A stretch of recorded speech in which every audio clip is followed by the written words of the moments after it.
I'm joined by NBA greats Quentin, Richardson, and Darius Miles. Good to see both of you, gents. It feels like yesterday I was just watching you both on the courts, but now you're in the podcasting game. Why is that?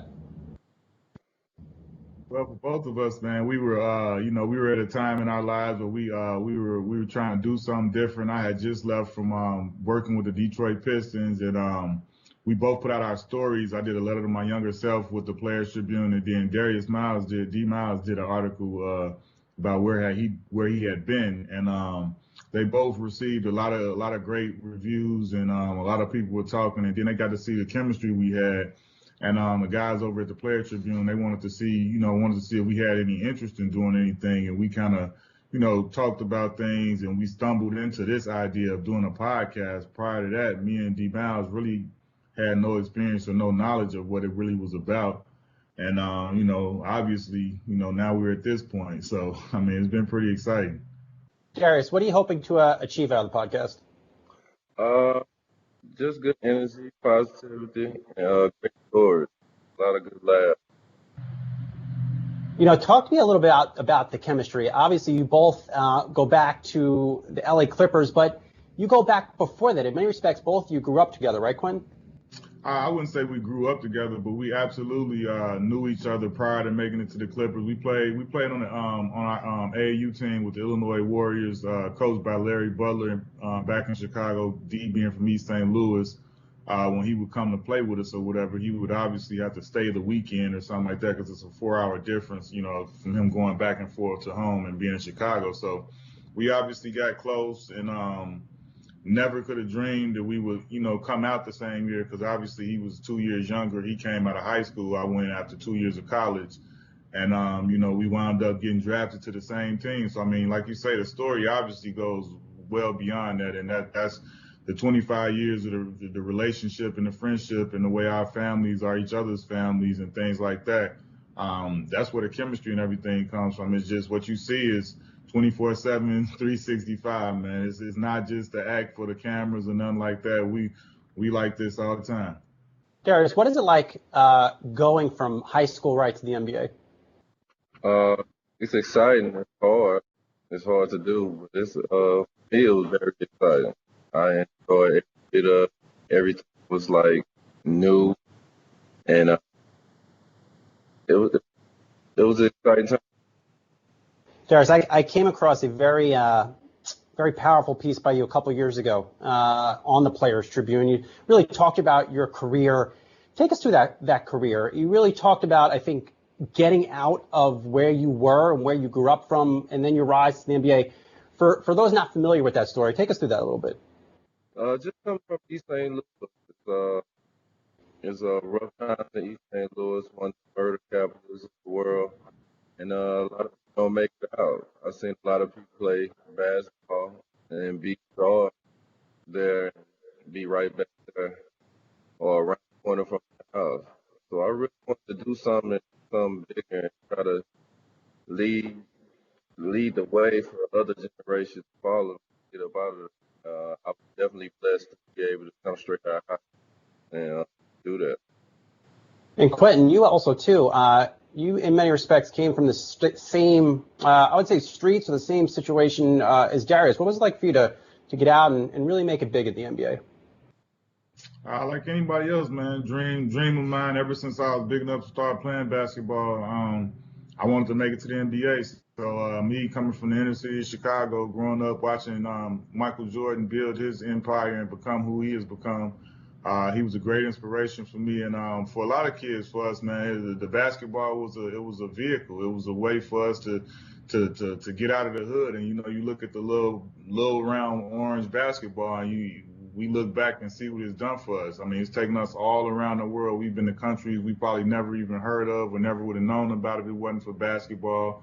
And just the life it's been able to give us. I mean, obviously everybody and all of the players that's come before us have led the way and paved the way for us to be able to make the money in the lives that we lead. So, I mean, it's just been an unbelievable thing. Quentin, I'll ask you both this. We're coming up on the NBA draft. Definitely a big day for a lot of players that are going to get drafted. What's your best advice to them? They're going to have a lot of things coming right at them all at once. D. I think they should. It's a different draft. Never had a draft like this with the pandemic and all that. But I think to try to enjoy it with their family as much as possible. Try to make that moment because they have to have the experience of actually going to the draft. So I think they need to just try to enjoy their family, try to make it a big moment for them because it's been a big moment for everybody who's ever got drafted in the history of the NBA. Quentin, how about you?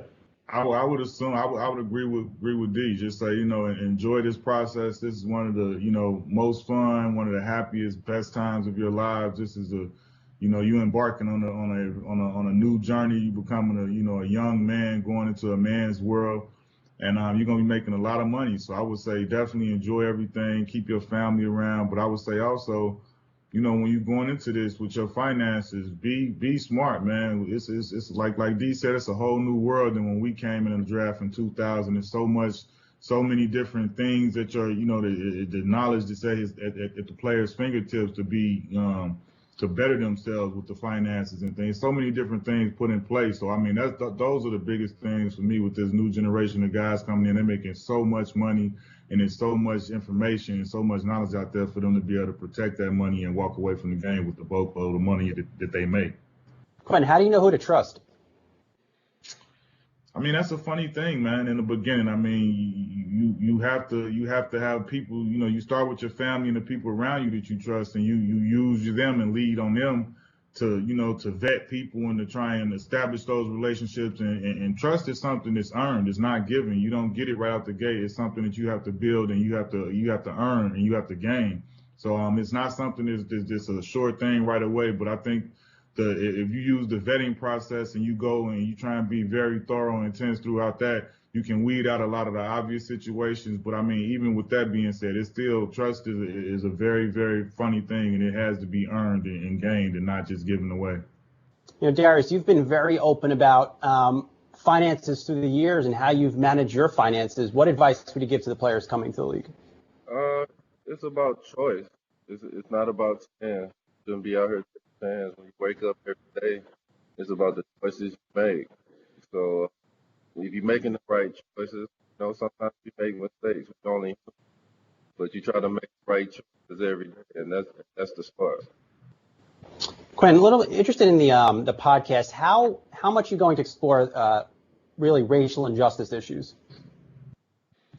We talked about that with a lot of our guests, and because I mean, our guests are a lot of our guests have come from the African American communities, and they've dealt with a lot of the same injustices and some of the racism that's going on. So we definitely touched on that on some of our episodes and with some of our guests.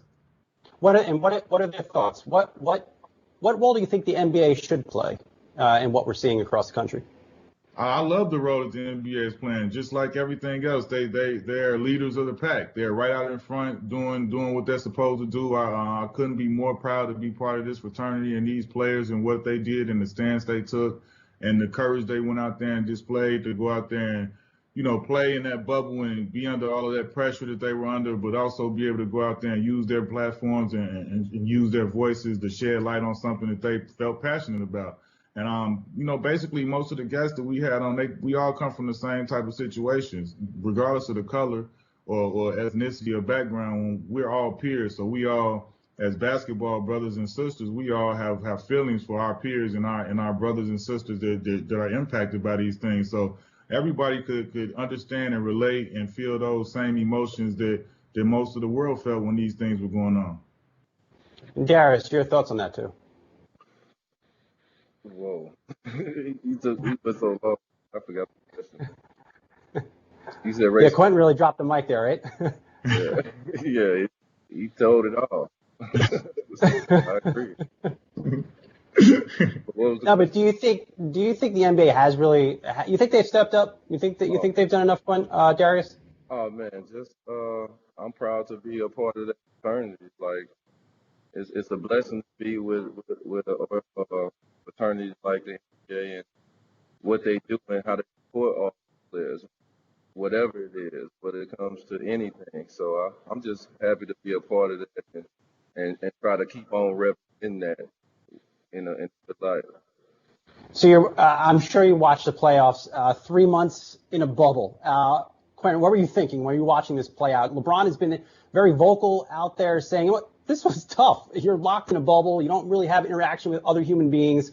What do you think of it?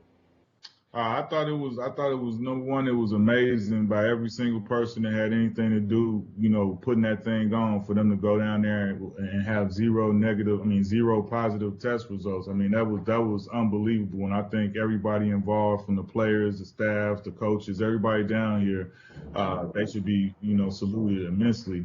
But I thought it was great, man. I thought it was, like, for me, a lot of my peers and players and friends of mine, we said it's the world's greatest AAU tournament. It's the world's greatest AAU tournament ever. It's like, that's what we went through growing up playing basketball. You stand in hotels, you get to cities, you walking past teams, and you seeing teams and vans and everything, and everybody got on their gear. So for me, it was great to see them to be able to get, lead the wave of getting sports back, but also doing it safely. And then those guys going out there and they competed. I mean, that was the biggest thing. They went out there and played hard and competed for a championship. Everybody that was out there, it wasn't like a lackluster product we saw. It wasn't you seeing guys not going hard. You saw guys playing as hard as they could and putting it on the line. I think I appreciated that as a former player.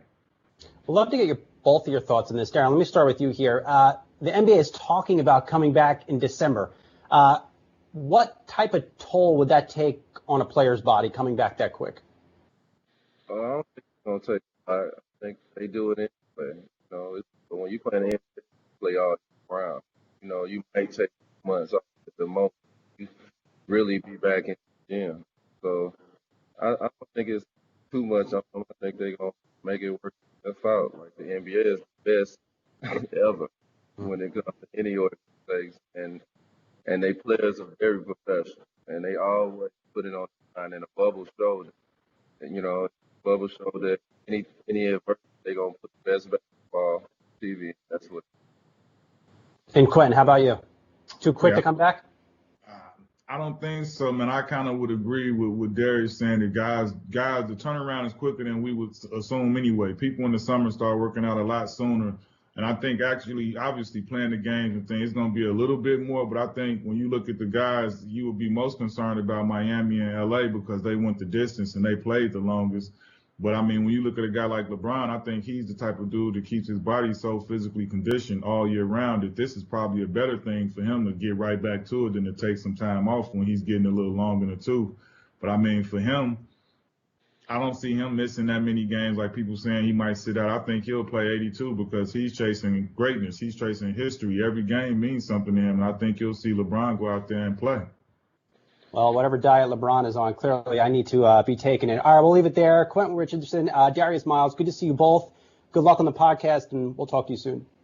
Thanks for having me.